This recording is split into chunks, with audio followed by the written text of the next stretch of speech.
এই যে সকালে উঠে আবার বিড়ি। ডাক্তার কতবার বলেছে বিড়ির মধ্যে কি পাইছো? ছাড়ো তো, অভ্যাস হয়ে গেছে। আরে একটু ধোয়া গেলে কি হয়, গাছগাছালির ক্ষতি হয়। ক্ষতি হয়ে তোমার কাশি থামে না, খালি কাল থেকে ছাড়বো কাল থেকে ছাড়বো। ছাড়বে কবে? আরে রফিক ভাই, বাজারে চলেন, শুনছি আজকে এশিয়া ডায়াগনস্টিক সেন্টারে ফ্রি চিকিৎসা দিবে। বেশ কয়েকদিন যাবত কাশি, গিয়ে ডাক্তার দেখিয়ে আসো। খুব খুব বিরক্তকর লাগে। আচ্ছা, যাবো ডাক্তারের কাছে।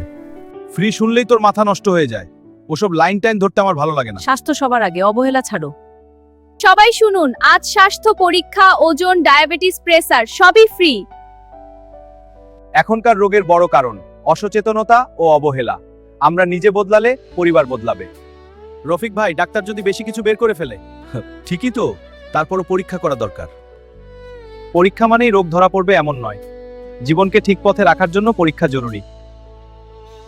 রফিক ভাই, আপনার প্রেসার একটু বেশি, মনে হচ্ছে আপনি ধূমপান করেন। এখনই বিড়ি সিগারেট বন্ধ করুন, নইলে সমস্যায় পড়বেন। এই জন্যই বুঝি আমার কাশি থামে না। শুধু কাশি নয়, হার্ট, ফুসফুস সবকিছুর ঝুঁকি বাড়ে। আপনি ধূমপান করে পুরো পরিবার ঝুঁকিতে রাখছেন। ডাক্তার বলেছে আমার প্রেসার বেশি। আমি এতদিন যা খুশি খেয়েছি, ধূমপান করেছি, নিজের শরীরের খেয়াল রাখি নাই, এজন্যই এমন হয়েছে। কিছু হয়নি, এখন থেকেও যদি বদলাও সব ঠিক হয়ে যাবে। আমি তোমার পাশে আছি, তুমি শুধু বদলানোর চেষ্টা করো। আজ থেকে আমি চেষ্টা করব ধূমপান ছেড়ে দিতে, নিয়ম মানতে, শরীর ঠিক রাখতে। পোলাপান দুইটা স্কুলে গেছে? হ্যাঁ, গেছে। শরীর অসুস্থ হলে পরিবার অসুস্থ হয়।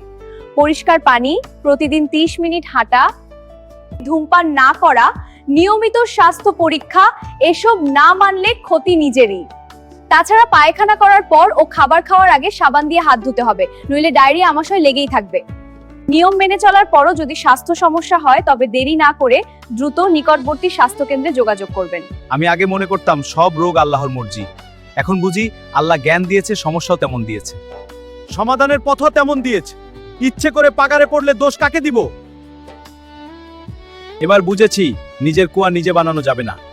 আজ থেকে আমি বিড়ি খাবো না।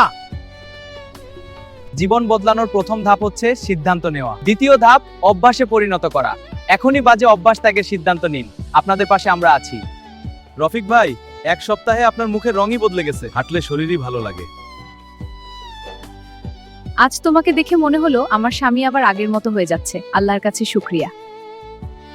শোনো, ছাগলের বাচ্চাটা খুঁজে পাচ্ছি না, ওইদিকে একটু খুঁজে দেখো। আমি বাড়ি গেলাম, পোলাপান স্কুলে যাইবো। আচ্ছা, ঠিক আছে। খুব ভালো, নিয়ম মানলে গ্রামের সবাই পরিবর্তন হবে। অসচেতন মানুষ থেকে আমি সচেতন হয়েছি। ভয় না পেয়ে পরীক্ষা করান, রোগ লুকিয়ে রাখবেন না। পরিবার বাঁচাতে আপনাকে নিজেকে আগে ভালো রাখতে হবে। পরিষ্কার পরিচ্ছন্নতা, নিয়মিত ব্যায়াম স্বাস্থ্যের ভিত্তি। আসুন সবাই মিলে বলি, স্বাস্থ্য সবার আগে, স্বাস্থ্যই সুখের মূল। স্বাস্থ্যই শক্তি, স্বাস্থ্যই সম্পদ। Thank you for watching.